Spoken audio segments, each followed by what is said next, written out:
नमस्कार, मैं हूं नीलू। तो वेनेजुएला में जिस तरह के हालात बने उसके बाद ईरान लगातार अलर्ट है क्योंकि उसकी नजर अमेरिका पर और अमेरिका की नजर ईरान पर है। लेकिन ऐसे में खबर यह आ रही है कि रूस की तरफ से कुछ सैन्य कार्रवाई देखने को मिली है ईरान में। उसके कुछ हेलीकॉप्टर्स देखने को मिले हैं ईरान में।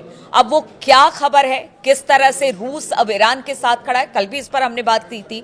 लेकिन अब जब उसके कुछ हेलीकॉप्टर्स और कुछ और चीजें वहां पर कुछ हलचल देखने को मिली है, तो आज बात इसी पर होगी। मयंक मेरे साथ है। मयंक, क्या हलचल देखने को मिली है? जो रूस की खबर, रूस को लेकर क्या जो खबरें आ रही हैं ईरान से, हाल ही में पिछले 5 दिनों के अंदर हमने आपको बताया भी था कि रूस के कई सारे कार्गो प्लेन्स जो हैं वो तेहरान में लैंड हो रहे हैं। IL-76 और IL-96 ये सबसे बड़े रूस के जो है कार्गो प्लेन्स हैं, ये तेहरान में लैंड हुए हैं। इसके बाद से सब ये अलग अलग कयास लगाए जा रहे थे कि आखिर रूस ने इनमें क्या भेजा है।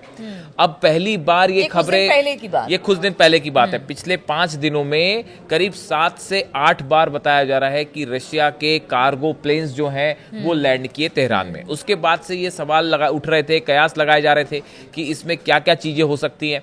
कई खबरें आई कि इसमें जो है S-400 की मिसाइल्स हैं जो कि डिफेंस में यूज होती है।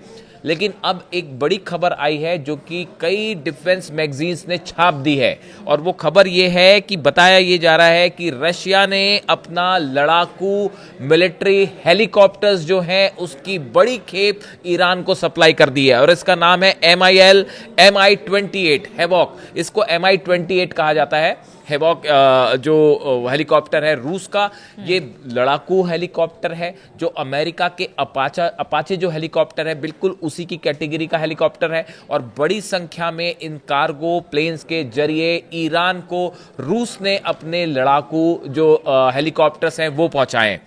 देखिए, जो खबरें छपी हैं मैं उन्हीं में से एक को कोट कर रहा हूं। Defence observers increasingly assess that the recent pattern of repeated Russian heavy cargo flights into Iran is not coincidental. वो ये कह रहे हैं कि लगातार जो कार्गो प्लेन्स आ रहे थे रूस के, ये कोई कोइंसिडेंस नहीं था, but instead reflects a deliberate logistic effort linked to the airlift of MI-28 havoc attack helicopter purchased by Tehran. बताया जा रहा है कि तेहरान ने एक बड़ी डील की रूस के साथ हेलीकॉप्टर्स के लिए, लड़ाकू हेलीकॉप्टर्स के लिए, और अब वो खेप जो है इस तनाव के बीच रूस ने ईरान को सप्लाई कर दी है। इस तरह की खबरें छपने लगी हैं। मैंने आपको जो लाइंस पढ़ के बताई, ये एक डिफेंस एनालिस्ट मैगजीन है, उसमें ये खबरें छपी हुई है।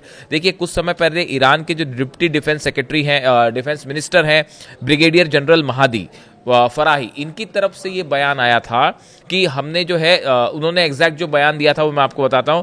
Plans have been finalised for Sukhoi 35 fighter jets, MI-28 attack helicopters and YAK 130 jet trainers. YAK 130 jet trainers की बड़ी डील ईरान ने रूस के साथ की है, इस तरह का उनका बयान आया था। उसके बाद ये सवाल उठ रहे थे कि भाई ये चीजें कब तक सप्लाई होंगी। इसमें सुखोई 35 को लेकर, जेट्स को लेकर अब भी सस्पेंस बना हुआ है। लेकिन साथ में ये भी खबरें हैं कि ईरान में, तेहरान के आसमान में कई बार सुखोई 35 जेट्स देखे जा चुके हैं, जिसके बाद ये कह रहे हैं डिफेंस एक्सपर्ट्स कि भाई रूस ने जो है Su-35 जेट्स जो है वो ऑलरेडी तेहरान को सप्लाई कर दिए हैं, ईरान को सप्लाई कर दिए हैं। इस बारे में दोनों देश अभी कुछ नहीं कहना चाहते। अब जो खबरें छप रही हैं वो ये कह रही हैं कि ये जो हेलीकॉप्टर सप्लाई हुए हैं ईरान को, देखिए ये मिलिट्री हेलीकॉप्टर्स हैं। और अगर हम इसकी हल्की सी जानकारी लें, जो अपाचे अमेरिका का हेलीकॉप्टर है, आपने देखा अभी जो वेनेजुएला में ऑपरेशन हुआ उसमें अपाचे हेलीकॉप्टर की बड़ी भूमिका थी। जो वेनेजुएला में जिस तरह से अमेरिकन सोल्जर्स गए और अटैक किया, अमेरिका के जितने बड़े ऑपरेशंस होते हैं, चाहे वो अफगानिस्तान में रहा हो, चाहे वो ईरान के खिलाफ जो ऑपरेशंस है वो रहे हो, इसके अलावा भी जो भी ऑपरेशंस हुए वियतनाम में भी, सब जगह अमेरिका ने अपाचे हेलीकॉप्टर्स का इस्तेमाल किया। अब ये जो अपाचे हेलीकॉप्टर है इसकी तुलना अगर हम ये MI-28 जो रशिया का हेलीकॉप्टर है इससे करें तो देखिए अपाचे को एक उन्नत सेंसर का उपयोग करके दूर से ही दुश्मन को मार गिराने वाला हेलीकॉप्टर माना जाता है। अपाचे की खास बात यह है कि वो काफी दूर से स्ट्राइक करने में सक्षम है।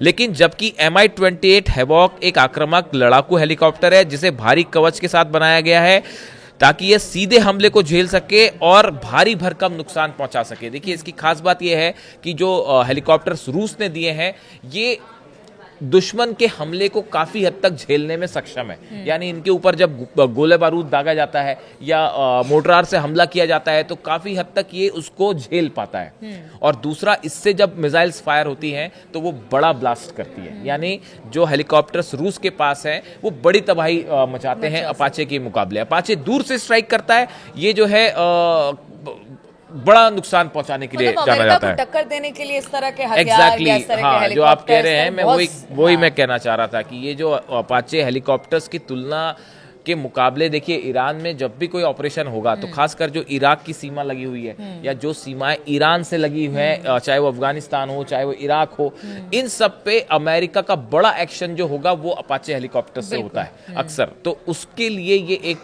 कड़ा मुकाबला है। जैसे दूसरी एक और इसमें खास बात है कि अपाचे पायलट जो होते हैं वो इसका जब इस्तेमाल करते हैं तो इसमें हेल फायर मिसाइल होती है, उसका उपयोग करते हैं जो लॉन्च होने के बाद ऑन लॉक कर सकती है। यानी अपाचे हेलीकॉप्टर जो अमेरिका का है उसमें आपने एक बार मिसाइल लॉक करके फायर कर दी तो वो सीधा अपने निशाने पे जाएगी, उसको आपको फिर टैकल नहीं करना पड़ेगा। फायर एंड फॉरगेट कहते हैं जिसको, कि एक बार आपने दाग दी उसके बाद आप भूल गए। लेकिन ये जो MI-28 है इसमें अटाका नाम की मिसाइल्स जो हैं वो इस्तेमाल होती हैं, लेजर बीम से चलती हैं मिसाइल्स। यानी इससे जो अटैक होता है वो लेजर बीम से चलने वाली मिसाइल्स इसमें फायर होती है, जिसमें आखिरी तक जो है वो पायलट को उस पर निशाना बनाए रखना होता है। लेकिन इसमें खास बात यह है कि इसकी जो मारक क्षमता होती है वो बहुत ज्यादा होती है। रेंज भी ज्यादा होती है, मारक क्षमता भी इसकी जो है ज्यादा होती है।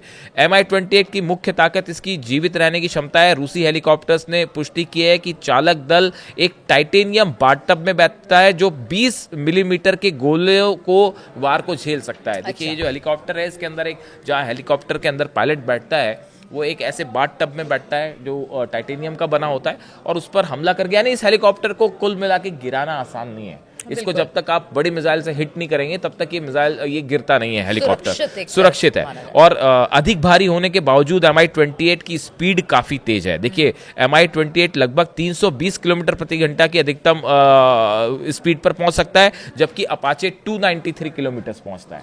यानी इस मामले में भी रशिया का हेलीकॉप्टर बेटर है। तो देखिए ये असल में ये हमने आपको फीचर इसलिए बताए, इस समय ईरान में एक एक चीज के लिए जो है वो बड़ा बारीकी से काम हो रहा है, चाहे वो डिफेंस से जुड़ी मिसाइल्स हो, डिफेंस सिस्टम हो, चाहे वो मिसाइल्स की रेंज बढ़ानी हो, चाहे वो नेवी हो, नेवी से जुड़े जितने मिसाइल्स फायर करने हैं वो कैसे हो सकते हैं। ऐसे हर सेक्टर में तेजी से काम हो रहा है कि अगर जंग होती है तो इस बार ईरान का डिफेंस मजबूत रहे। और ऐसे हालात में ये हेलीकॉप्टर्स बड़ी भूमिका निभा सकता है उन एरियाज में जो कि जुड़े हुए हैं, सीमा से जुड़े हुए हैं। तो ऐसे में अब ये खबरें छपनी शुरू हो गई हैं कि जो कार्गो प्लेन्स आए थे रूस के या लगातार पहुंच रहे हैं, उन कार्गो प्लेन्स के जरिए रूस ने अपना MI-28 हेलीकॉप्टर्स पहुंचाए। रूस अगर ईरान के साथ खड़ा है और उसको हथियार सप्लाई कर रहा है या हेलीकॉप्टर दे रहा है जो एकदम न्यू जनरेशन के हैं, तो इसमें कहीं ना कहीं रूस या फिर चीन उनका भी हित है। क्योंकि देखिए अगर अमेरिका इस वक्त जिस तरह से बयान भी आ चुके कि दादागिरी कर रहा है, ये बताने की कोशिश कर रहा है कि हमसे बड़ा और हम एक महाशक्ति है, हम जो चाहे वो कर ले। एक तरह से ये एक नैरेटिव सेट करने की अब अमेरिका की तरफ से कोशिश है।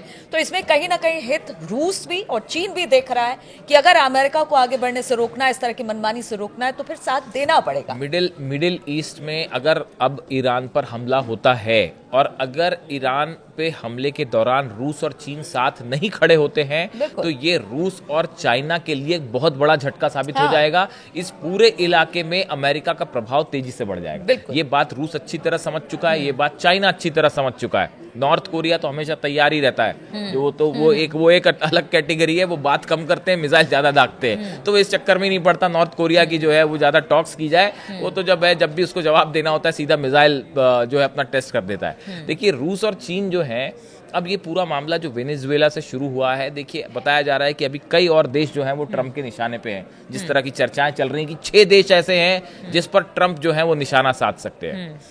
अब इन हालात में मिडिल ईस्ट में कैसे अपने प्रभाव को कायम रखा जाए, ये इस पर निर्भर करता है कि ईरान पर अगर हमला होता है तो ईरान कैसे सुरक्षित रहे।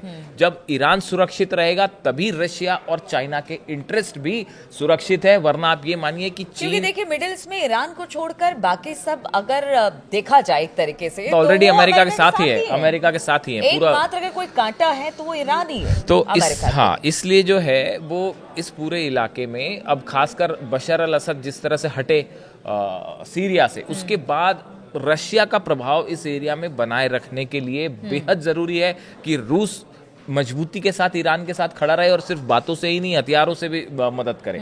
और इसकी वजह से ही ये कहा जा रहा है कि ये जो कार्गो प्लेन्स लगातार पहुंचे, इसके पीछे एक है बड़ी प्लानिंग के साथ ईरान और रूस काम कर रहे हैं। और जैसा हमने पिछले वीडियो में बताया था कि वेनेजुएला हमले के बाद भी ईरान, रूस, चीन के बीच में एक बड़ी मीटिंग, बड़ी चर्चा हुई है कि आगे कैसे प्लान को आगे बढ़ाना है। अगर किसी तरह का हमले की संभावना बनती है इजराइल की तरफ से या अमेरिका की तरफ से, तो इस सूरत में क्या किया जाए, तो इसको लेकर और ये जो हेलीकॉप्टर्स वाली बात है ये इसी कड़ी में एक स्टेप माना जा रहा है। तो देखिए हालात कुछ ऐसे बन गए हैं कि ईरान के साथ रूस को और चाइना को खड़ा होना ही पड़ेगा, क्योंकि देखिए रूस और चाइना इस वक्त अमेरिका के लिए चुनौती है, अमेरिका इन दोनों देशों के लिए चुनौती है। अब अगर पावर बैलेंस करना है तो आपको ईरान का साथ देना पड़ेगा, यानी हम चीन और रूस की बात कर रहे थे, क्योंकि अमेरिका ने तो अपना दबदबा दिखा दिया वेनेजुएला में जो कुछ उसने किया। अब आगे क्या होगा, किस तरह से ये पूरा मामला बढ़ेगा, इस पर लगातार हमारी नजर बनी रहेगी।